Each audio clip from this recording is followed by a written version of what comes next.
in all of us having a path.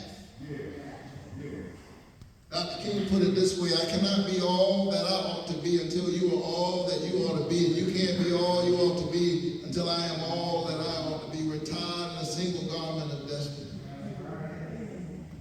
And so that letter was to my daughter, but it was for all of our daughters and all of our sons. It was for all of us. I was so moved by the moment that I couldn't just mail the letter. I couldn't wait till I got home. I called my daughter on FaceTime and I read it to her.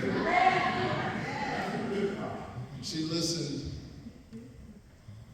She was not impressed.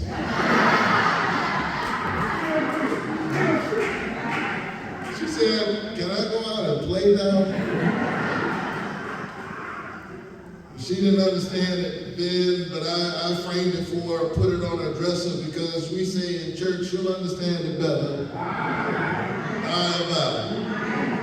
But in the days and months and years now since I wrote that letter to my daughter, it occurred to me that that's the work that I'm trying to do every single day.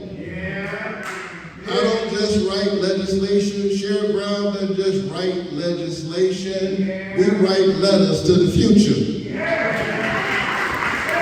I came by Ohio and asked me, what do you want your letter to say?